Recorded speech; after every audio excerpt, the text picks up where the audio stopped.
everybody, I've decided that I'm going to be God. You see, God can't die, and I've never died before. And Jesus can walk on water. I can walk on a watermelon. So, I'm at least 50% God at this point. My first order as God is, I'm gonna be the first person to bring dinosaurs back from the dead.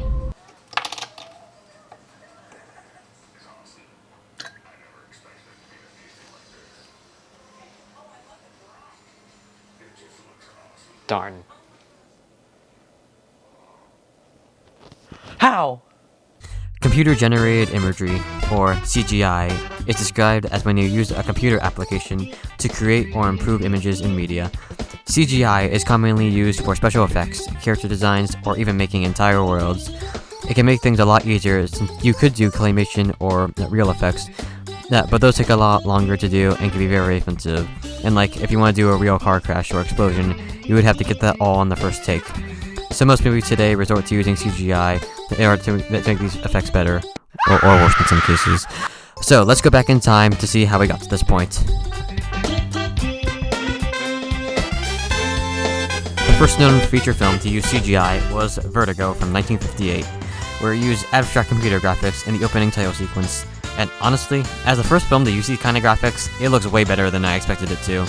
This was done by John Whitney, who is considered one of the pioneers of computer animation, and the computer he did this on that was a World War II M5 anti-aircraft gun director that he had converted into a 12-foot high computer.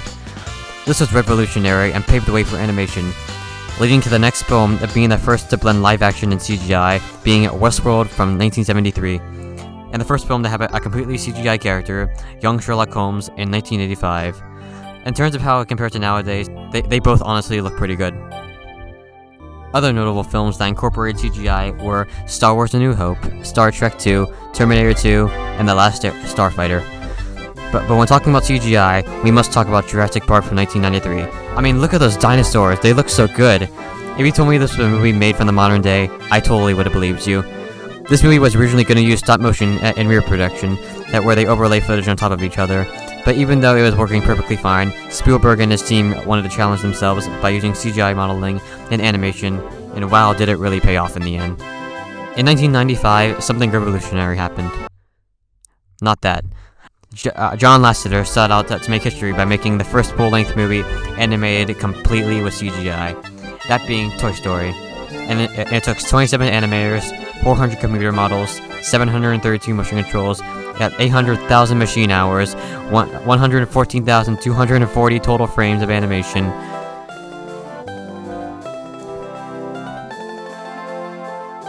First, they created the character models with clay, then they modeled them into 3D on the computer, then they had to code the motion controls into the character. Then they could begin animating in their software, and even then, with the technology they had at the time, they could only render 30 seconds of the film per day. In terms of how the animation looks today, it looks pretty dated, but for being the first 3D animated movie ever, I can definitely cut it some slack.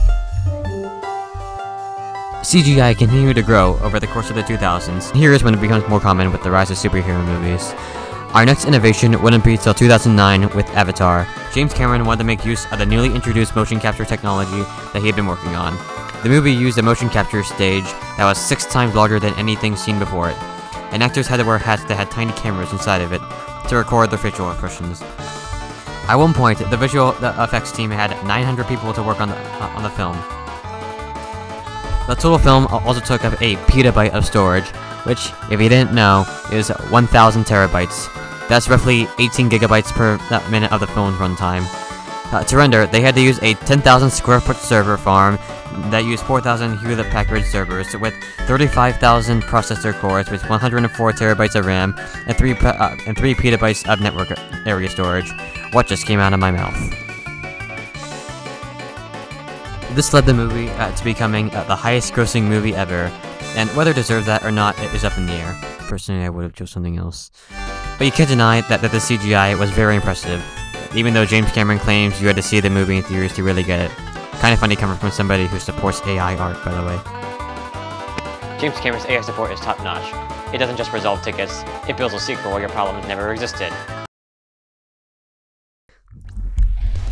From there weren't many advancements. The Lord of the Rings and Harry Potter films made good use of CGI characters with their fantasy creatures. Marvel movies popularized de-aging actors, where you take older people and use special effects to make them look younger. And also, who can forget the time that Warner Brothers spent $3 million because Henry Cavill didn't want to shave his mustache? But other than that, there really isn't much to say. So let's talk about some special cases of CGI and other topics surrounding it.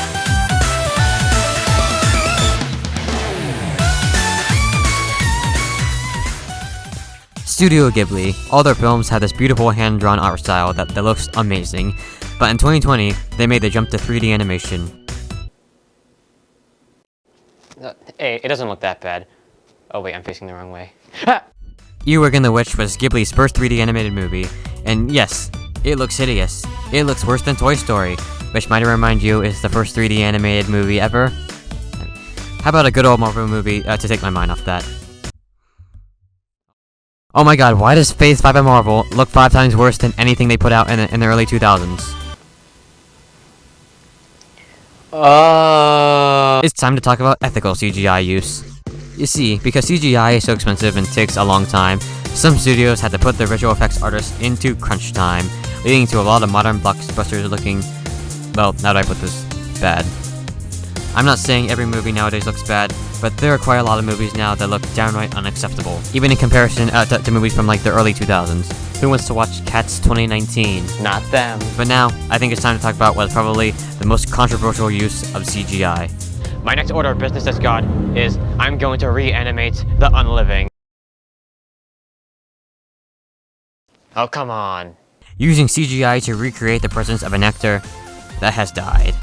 Now, the very idea of this sounds disgusting, but let's be fair here. In a case like Fast and Furious 7, it would have been very difficult moving forward without Paul Walker, without a lot of rewriting. And hey, Ghostbusters Afterlife, I feel like has the most respectful use of this that I've ever seen.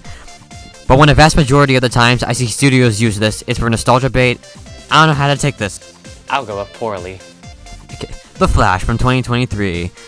Not only did the effects look horrible, the movie also used the CGI to bring back George Reeves, Christopher Reeves, and Adam West, all for cameos. They could have at least contacted the family of those people to see if it was okay, but they didn't. And man, I'm very glad Black Panther Wakanda Forever didn't go down this path.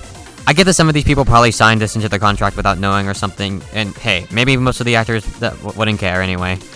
But it still raises the question of whether it's ethical, especially when most of the time, it's just used solely to make money. In conclusion, the evolution of CGI has greatly transformed the landscape of modern filmmaking that can help enhance stories and in general, make them look better. While it does bring up the debate about authenticity or over-reliance, it would be hard to see what modern movies would look like without it. Okay, my last attempt as God is I'm going to make a dog talk.